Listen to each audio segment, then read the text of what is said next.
And I said to Lisa yesterday, I said, I've found a couple of stories and stuff I was literally listening while I was listening to this podcast of this woman talking about this encounter of how these, it was one Dogman in particular, but there was a pack of them, and how they terrorized her family. And it went on for nearly a year. And honestly, the hair on the back of my neck went up, or like on some of the things that she was talking. You could literally hear it in her voice. And I'm just like, man, that's some scary stuff. Yeah. So, I mean, and it was funny because I did a live last night, and one of the questions I answered was, is there ever a story of a friendly Dogman? I'm like, no, they're all assholes. Yeah.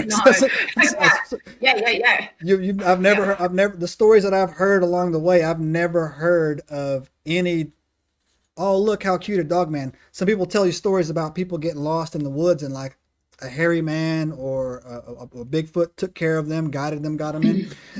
You get lost in the woods and a Dogman find you, you're lunch. All right, so just know that right now. And that's the kind of like, that's the one thing that goes over, isn't it? All the stories that you read about, all the encounters of they see these things, and if they get close enough where they can look in their eyes, the intelligence that these people see in these creatures, and just that kind of knowing I can tear you to freaking pieces if I want to, but I'm deciding not to do that now. So you're lucky type thing. So Wow. Yeah. Okay, I'm terrified. So all right. Yeah. and the thing too, I got to when I hear these type of stories, not only does the word, so it also says they see an intelligence in their eyes, and the most common thing is they say that I know that the malice coming off of these things, that just the hate that's coming off them, right? And I was like, man, wow, that's crazy. Yeah, it is. It is pure hate, isn't it? That was one of the big things that they were saying, is like the anger, the hatred towards them as basically being, you are nothing.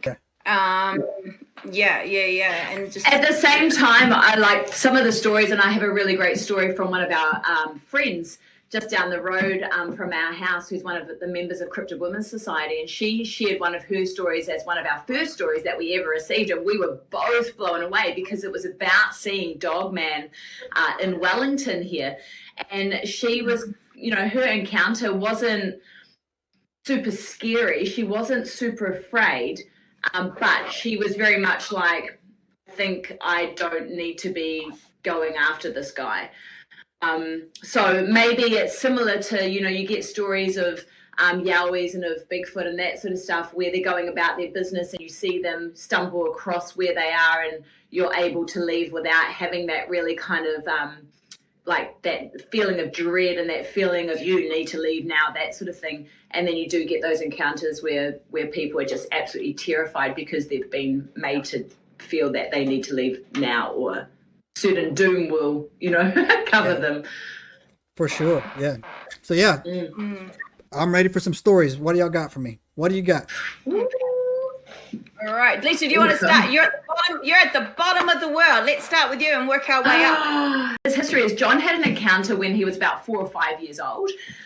However, he said he literally had forgotten about it. After this most recent encounter, he was telling his dad, and his dad reminded him of what had happened when he was little. And John was like, far out. It's like a switch flicked in his mind, and all of a sudden these memories came back from when he was 4 or 5. It was literally like he had, what do they call them? A memory curtain, right? Yeah. When abductees and that sort of stuff have memories. Yeah, repressed memories come back. Yeah. Sure, yeah. And they know something has happened, but their memory is, I just fell asleep, or I just did this, and slowly that memory, what do you call it? Memory, I can't quite remember, but there's a specific name for it. But he basically said this encounter came back clear as day. A screen memory. Screen memory is what it's called. So he said when he was little, he woke up in the middle of the night because he heard something outside his window. He said his dad would get up around 2 a.m. in the morning because he worked as a milkman, so they'd get up early and do their morning runs.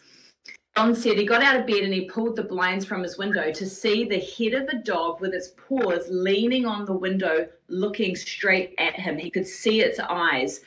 He said he screamed and he ran into his dad's room, who was already awake, getting ready for work. John said, there's a police dog at the window, for a 5-year-old's brain. Dad said, oh, it's nothing, go to sleep. About 5 minutes later, some pot plants started getting smashed outside the window. And that's when Dad jumped up and went outside to find that there was nothing there except for broken flower pots and pot plants. This is where his father-in-law told him about where he used to go as a kid. So he goes, okay, sweet as, I'll go down here. He goes, the gate was unlocked, which in itself was weird because the rangers lock each gate as they go around and then unlock them. So he was kind of like, what is going on? This one's unlocked, but the normal one, the really popular one's locked. And he was kind of like, okay, that's all right. Brush it off. Yes, bro, she'll be right. We'll just keep on going, right? He goes, it started to get a bit weirder. He said on the playlist on Spotify, it started getting locked into a loop, right? So his music glitched out and started playing a song that he'd never heard before, and it went straight to the chorus. Subscribe now and turn on the notifications to join us on this extraordinary journey into the unknown.